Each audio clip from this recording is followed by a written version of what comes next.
নৌকা চালানো এবং হাত দিয়ে চালানো। হ্যাঁ। তুমি কে তাহলে? নমস্কার বন্ধুরা, আজকের ভিডিওতে আপনাদের জন্য একটি বিশেষ আকর্ষণ রয়েছে। সেটা ভিডিওটি সম্পূর্ণ দেখলেই আপনারা জানতে পারবেন।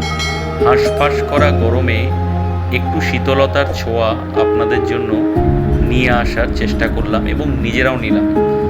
তাই আমরা দুজনে উপস্থিত হলাম আমাদেরই হরিণঘাটার ফিশারি যমুনার নিকটবর্তী একটি জায়গায়। হয়তো এই জায়গাটি 1974 সাল নাগাদ পশ্চিমবঙ্গ সরকার কিছু গ্রাম উন্নয়ন প্রকল্প নিয়েছিল, যেটা WBCADC নামে পরিচিত, যেটাকে আমরা বাংলায় বলে থাকি পশ্চিমবঙ্গ সমন্বিত এলাকা উন্নয়ন কর্পোরেশন, যার অধীনস্থ এই হরিণঘাটা ফিশারিটি। এবং আমরা সেখানেই গেলাম। এই কর্পোরেশনের অধীনস্থ কৃষি, মৎস্য ও প্রাণী সম্পদ উন্নয়ন কর্মসূচিগুলো করে থাকে। আমরা সেরকমই একটি জায়গা, যেটা আমাদের হরিণঘাটায় আসছে, ফিশারি নামে যেটি পরিচিত এবং লোকে নিরিবিলি সময় কাটানোর জন্য, একটু প্রকৃতির সঙ্গে যুক্ত হওয়ার জন্য যেখানে একত্রিত হয়, সেই জায়গাটিতেই আমরা গেছিলাম।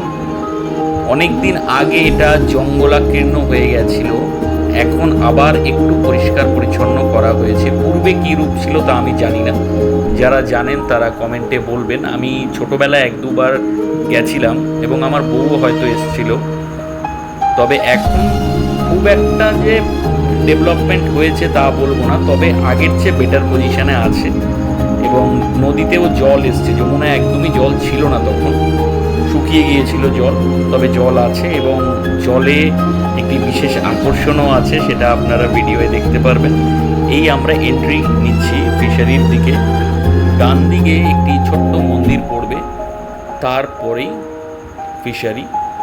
নদীর ঘাট আছে, পাশে ছোট্ট একটা পার্ক ছিল বাচ্চাদের, এখন জঙ্গলে ভরে আছে, তবে কিছুটা জায়গা পরিষ্কার করা হয়েছে এবং সামনেই যমুনা নদী।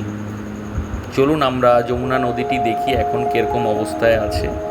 এখানে যে ঘরটি দেখছেন, এটা সেই উদ্যোগেই তৈরি করা হয়েছিল। এখন এই ঘরে যারা মাছ চাষ করেন তারা ভাড়া নেয়, লিজ নেয় এবং এই নদীর একটি নির্দিষ্ট পরিসরে তারা মাছ চাষ করে। সেটা ব্যক্তিগত প্রচেষ্টাতেই বলুন বা কারো সহায়তাই বলুন।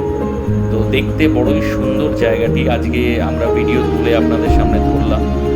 কেমন লাগলো বলবেন এবং হরিণঘাটায় আসলে অবশ্যই এই জায়গায় আসবেন, দেখে যাবেন কেমন দেখতে এই ফিশারি। এখানে নদীতে নৌকো চালিয়ে যে ফিশারম্যানরা থাকে, তারা মাছ ধরতে এবং তাদের জাল পাততে, তারপরে আপনার সংরক্ষণ করতেও, মাছ রক্ষণাবেক্ষণা করতেও তারা যায়।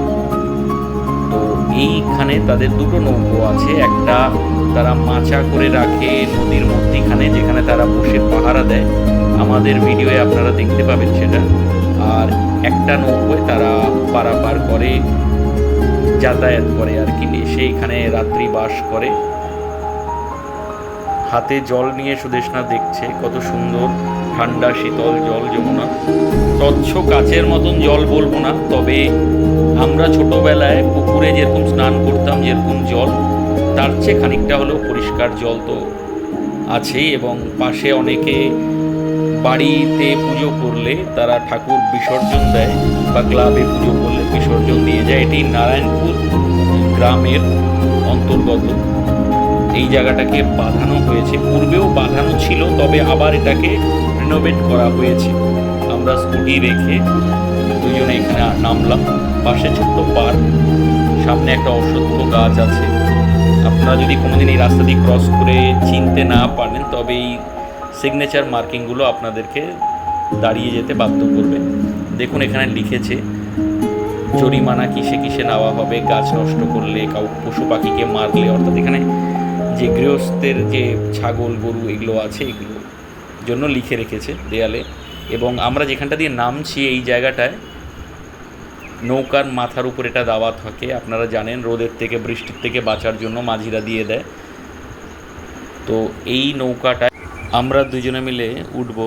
এটা বাঁধা ছিল, আমি একটু সাহস দেখিয়ে উঠলাম, আমার সঙ্গে সঙ্গে সুদেষ্ণাও 1-2 পা এগোলো।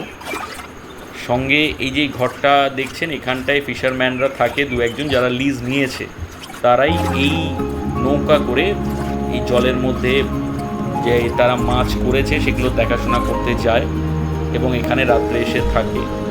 পূর্বে একবার এসেছিলাম, তাদের সঙ্গে কথা বলে গেছিলাম। এখানে তারা জাল দিয়ে রাখে এবং জালগুলোকে যেগুলো নদীতে ফেলে আর কি, এই যে জাল তাদের দেখছেন, এই বড় বড় জালগুলো তারা ছোড়ে। সেই ভিডিওটা তো দেখাতে পারলাম না যে কিভাবে তারা জাল ছুটছে। তো আমি একটু নৌকা প্রথমে চালিয়েছি, বেশ কিছুটা, প্রথমবার চালিয়েছি কিন্তু খারাপ চালাইনি, দেখলে বুঝতে পারবেন, সাহস করেই চালিয়েছি। তারপরে আমাদের সঙ্গে ওইখানেরই একজন লোকাল মাঝি ছিল, তার সহযোগিতায় আমরা অনেকটা রাস্তা নদীতে যাতায়াত করলাম। ভালো লাগলো, এটাই বাকি ছিল, নৌকা চালানো এবং হাত দিয়ে চালানো। হ্যাঁ,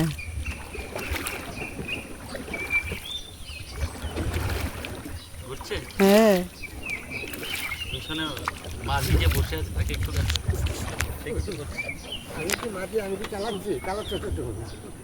তুমি কে তাহলে?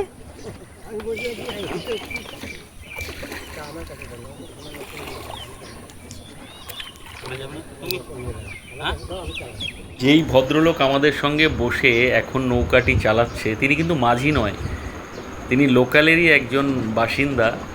তো তার সহযোগিতায় আমরা এগোলাম। তিনি আমাদের বললেন যে দিন আমি একটু চালাই, কারণ তিনি চালাতে পারেন, কাছেই থাকেন, তাই হয়তো নিজেও নৌকা চালিয়েছেন আগে বা এখনও চালান, তার নৌকা নয় এটি। তো সে আমাদেরকে এমনিই ঘুরিয়ে নিয়ে এলো। আমি প্রথম প্র্যাকটিস করছিলাম, নেট প্র্যাকটিস, উনি ফ্রন্ট ফুটে ব্যাটিং করলেন এবং অনেকটা নিয়ে গেছিলেন আমাদেরকে। সামনে একটা হল্টিং পয়েন্ট ছিল, যেখানটায় আরেকজন মাঝির সঙ্গে উনি কথাবার্তা বললেন, যারা নদীর মধ্যেই বাঁশের মাচা করে রেখেছে। আমি বললাম বাঁশ পচে যাবে না, বলে বাঁশ তো জলে ভালো থাকবে, যেটা সত্যিই কথা। তো তারা বাস্তব জ্ঞানগুলোকেও খুব প্রখরভাবে রেখে তারা নিজেদের কাজকর্মগুলো করে। ছোট ছোট মাছ লাফ দিচ্ছিল জলের মধ্যে। বিকেল হয়ে আসছিল, ঠান্ডা ঠান্ডা পরিবেশ ছিল, সূর্যের তাপ এত ছিল না, তাই আমরাও সুন্দরভাবে ভিডিওটি করতে পারলাম। আমাদের ছোট্ট প্রচেষ্টাটি ভালো লাগলে লাইক, শেয়ার, সাবস্ক্রাইব করবেন। ধন্যবাদ।